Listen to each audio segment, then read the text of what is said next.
Well, first of all, I'm proud of this football team. I'm proud of our guys, what they've gone through this year, this season. And you know what? They came and laid it on the line today. Obviously, you're not going to beat anybody, giving them the ball 4 times, especially a team like Nick has put together, which in my opinion is the best team top to bottom that he's had since he's been there. And that's a credit to him, his coaching staff, their commitment to him, and what he's able to do. We had a pretty good plan, I felt. We put some dents in them.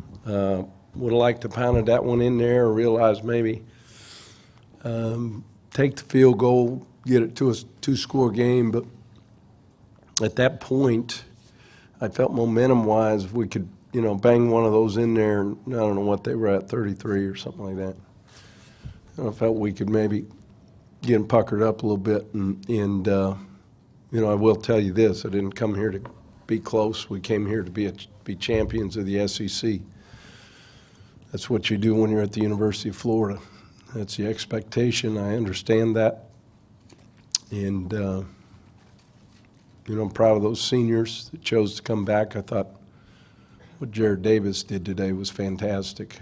And, it speaks a lot about a guy that was willing to lay it all out there for his team and his family. So, questions?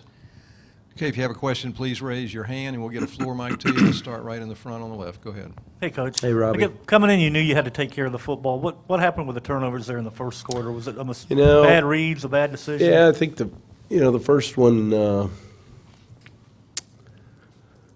felt a little pressure and let it hang high over the middle late. That's number one rule of playing football there. Not a good deal. And, we knew we had to get them off balance, and we tried to do that with some of the play action stuff. And they've made some other teams turn the ball over, I think, this year. And I knew going in we had to take care of the ball. I talked about that, and we didn't. So. Okay, question on the left right here. Go ahead. You had said this game was kind of a measuring stick for you guys. Where does that leave you guys in terms of what you need to do? Yeah, no, I tell you what I saw. Obviously, the depth was a huge issue, and where it really shows up, guys, you've been around a long time. It's in special teams, and obviously we got our tails kicked in that area. And when you're thin like that, that's the nature of it. When you're building a program, taking over a program, you run through some attrition. Your body count always isn't there. We've got to get that back up. And I'm not saying those guys on those teams didn't try. Now, that's not what I'm getting at all. They tried their tails off. Sometimes you go against players that, are pretty good, right? That's the way it goes. And, again, my credit is to what Coach has built and the commitment that they've given him and the trust they've given him to keep it going. Okay, question on the right. Go ahead, Tony. Jim, right here. You mentioned this might be Nick's best team. What is it about this team that makes them a little bit better than some of the other great ones he's had? I think I don't see a lot of weaknesses, even in the depth piece. And the thing I see is they're built a little different. I think overall, just the overall team speed is different, And, there aren't a lot of teams that can run even with us. We've got fast guys. And they've really accumulated a lot of speed at some spots where they were always big, But I think that's the one thing I see. And obviously the element of, what they've done with that quarterback. Question on the left. Go ahead.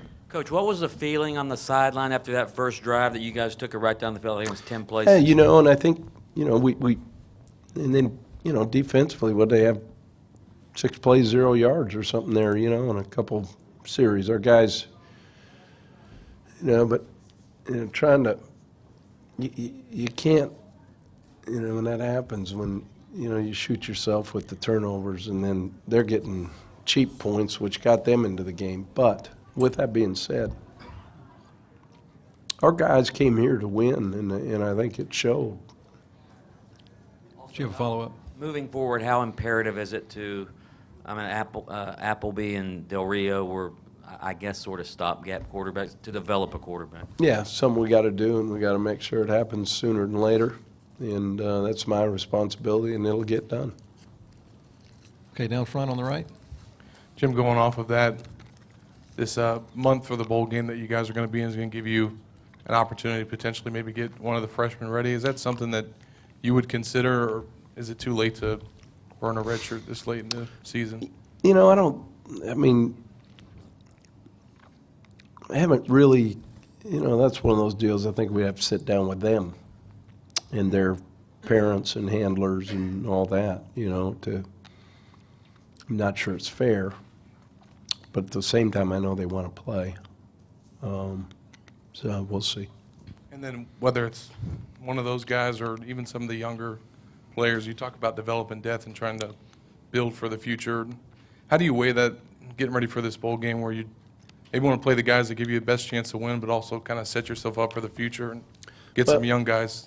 Well, the one thing I do know is we've got to go to win this bowl game wherever we end up. And, we're going to put a plan together and get the players out there to go play that and go win a game.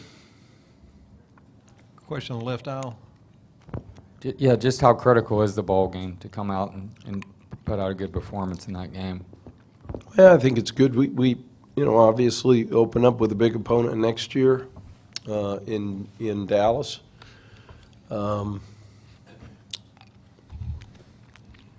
So, the bowl game itself, we got to go play hard and put a plan together and win. The guys got to go compete, not be afraid. I was really disappointed, obviously, in the effort last year. But this is a different team, Got some guys that are in it for a lot more than just themselves, Edgar. Do you have a follow-up? And you mentioned you guys, I think, were down 17-9 after the race play, which was pretty spectacular play, but they still hadn't even had a first down. Does that just show you kind of just how they can just beat you in so many ways? Yeah, no, and it goes back and credit them for the amount of guys that they've recruited and the bodies they've recruited and the quality that they've recruited. And,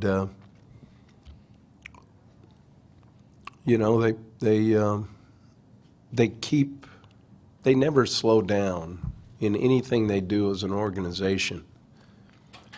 They're always pushing for what the next thing is, and when they finish one thing, it's on to another that's already been planned. It's the same way they do, in recruiting. It's the whole organization itself believing, aligned, and they trust Coach, and they've given him. He's done a great job with it, and guys, like I said, Tony said it. I do. I think this is the best 85 that they've probably traveled with to the SEC championship game. That's a real ball squad. Got time for 2 more questions. Let's take one right there. Hey, obviously it was a disappointing day, but what's the biggest positive you can take into a bowl game and then into spring practices next year?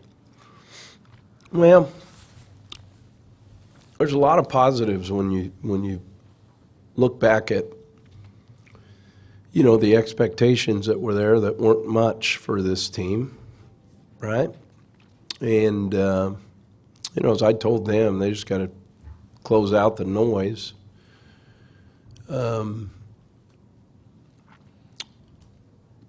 From the outside and bond together and let's just go win, not worry about anybody else.